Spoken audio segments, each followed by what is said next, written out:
रमा नाम की एक बहुत गरीब औरत थी। उसका पति नशे में उसे आए दिन मारता पीटता रहता था। रमा ही दूसरों के घरों में खाना बनाकर अपना घर चलाती थी। एक दिन रमा को काम से घर आने में बहुत देर हो जाती है। जैसे ही वो घर पहुंचती है, उसका पति उसे गुस्से से पूछता है, क्यों री, कहाँ से घूम फिर के आ रही है? ये कैसी बातें कर रहे हैं आप? काम करके आ रही हूँ, और क्या? अच्छा, ये भला कौन सा समय है काम से घर आने का? आपको जो समझना है समझो, लेकिन मैं बस काम में ही लगी थी, इसीलिए मुझे देर हुई। असल में जिस घर में रमा सबसे आखिरी में काम करने गई थी, वहाँ आज दावत थी और इसीलिए रमा को घर आने में देरी हो गई थी। लेकिन उसके पति को रमा का ऐसे जवाब देना पसंद नहीं आया और उसने गुस्से में रमा को मारना शुरू कर दिया। तेरी ये मजाल, तू मुझसे जुबान लड़ा रही है। रुक, आज तो मैं तुझे अच्छा सबक सिखाऊंगा।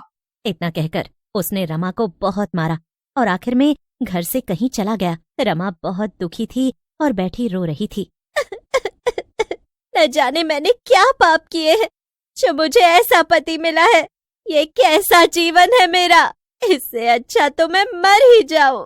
रमा जैसे तैसे सो जाती है, लेकिन ये तो रोज की ही कहानी थी। रमा हर दिन के साथ अपने पति के अत्याचार सहती जा रही थी। एक दिन उसे फिर से काम से आने में बहुत देर हो गई थी। वो जल्दी जल्दी घर की तरफ जा रही थी। हे भगवान, आज तो फिर से बहुत देर हो गई है, जल्दी से घर पहुंच जाऊं, वरना आज फिर से घर में कलेश होगा। तभी रमा को उसकी एक पुरानी सहेली बाजार में मिल जाती है। ना चाहते हुए भी रमा को रुककर उससे बात करनी ही पड़ती है। जब सहेली बात करके चली जाती है तो रमा जल्दी से अपने घर पहुंचती है। उसका पति बहुत गुस्से में घर के बाहर ही खड़ा होकर उसका इंतजार कर रहा था। आप बाहर क्यों खड़े हुए हैं?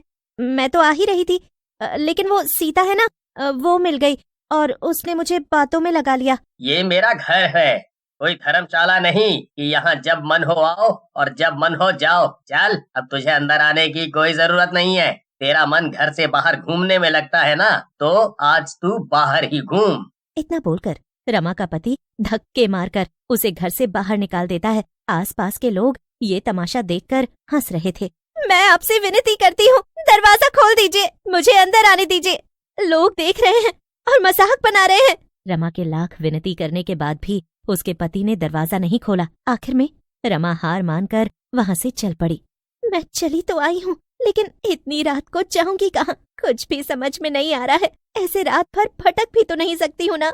कुछ देर यहाँ वहाँ भटकने के बाद आखिर में रमा को जब कुछ समझ में नहीं आता तो वो स्टेशन के पास जा पहुँचती है। क्या करूँ मैं? मजबूरी है तो यहाँ ही रात गुजारनी पड़ेगी। मैं जानती हूँ कि चाहे जितनी माफी मांगू, मेरा पति मुझे घर के अंदर नहीं आने देगा, इसलिए यहीं सोना पड़ेगा। यहाँ ठीक ठाक लोग भी नजर आ रहे हैं, सुनसान सड़क पर सोने से ज्यादा तो यहीं सुरक्षित है।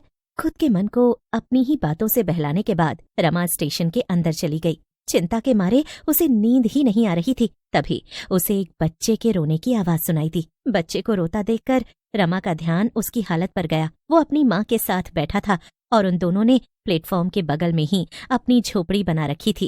ये बच्चा कैसे फटे पुराने कपड़ों में है और इसके साथ ये औरत, ये भी कितनी दुखियारी लग रही है। रमा उठकर उन दोनों के पास गई और बोली, ये तुम्हारा बच्चा इतना रो रहा है, इसे कुछ खाने को दो ना। क्या दे दूं? कुछ होना भी तो चाहिए ना, मेरे पास इसे खिलाने को कुछ भी नहीं है। रमा को उन दोनों की हालत पर बहुत दुख हुआ। रमा ने देखा कि पास में ही एक आदमी पूरी सब्जी बेच रहा था और बच्चा बार बार वही खाने की जिद कर रहा था। रमा पूरी सब्जी वाले के पास गई और बोली, भैया ये एक प्लेट पूरी सब्जी कितने की दी? क्या? 50 रुपए की। 50 रुपए? बाप रे, इतना महंगा! आदमी ने रमा का अपमान करके उसे भगा दिया। मेरे पास तो केवल 50 ही रुपए हैं, इसमें तो बस एक प्लेट पूरी सब्जी ही आएगी। मैंने भी कुछ नहीं खाया है और इस बच्चे के साथ साथ इसकी माँ भी तो भूखी ही है। ओफो, हम खाने वाले 3 हैं और बस एक प्लेट ही खरीदने जितने पैसे हैं, अब क्या करूं? तभी रमा को एक विचार आता है।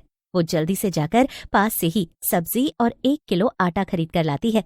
वापस आकर उसने उस औरत से पूछा, क्या मैं तुम्हारी झोपड़ी के अंदर आकर खाना बना सकती हूँ? क्या? तुम्हारा बच्चा बहुत भूखा है और मुझे भी भूख लगी है, मैं बहुत अच्छी पूरी सब्जी बना दूंगी। औरत को ये सुनकर बहुत खुशी हुई।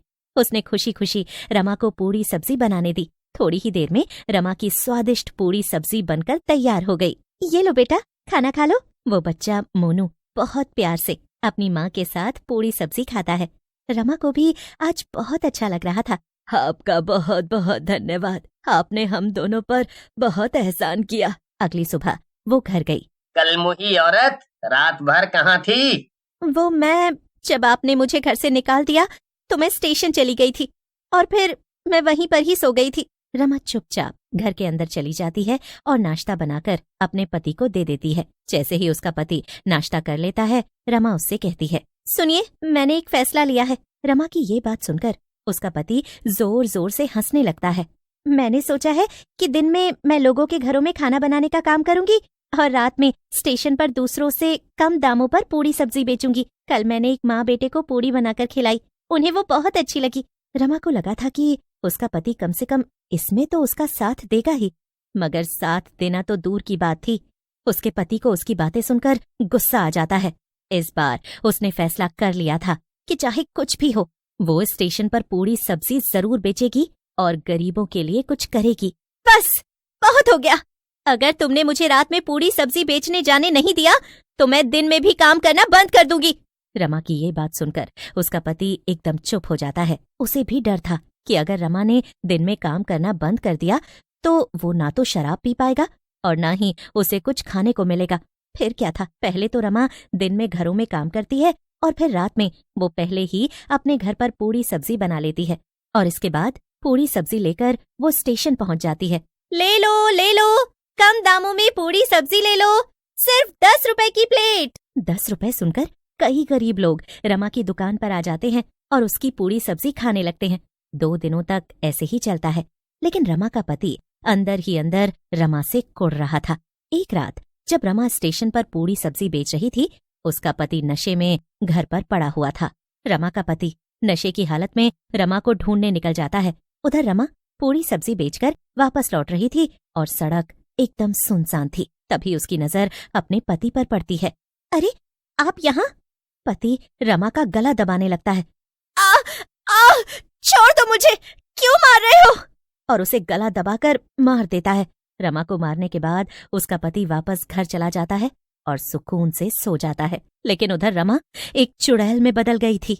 ये क्या हो गया? मैं चुड़ैल में बदल गई? हे भगवान, अब मैं इस शराबी पति को छोड़ूंगी नहीं। चुड़ैल सीधा अपने घर जाती है।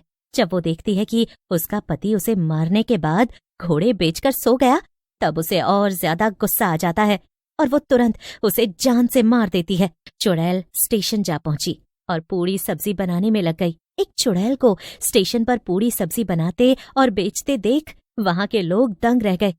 लेकिन मोनू बिना डरे चुड़ैल के पास आया।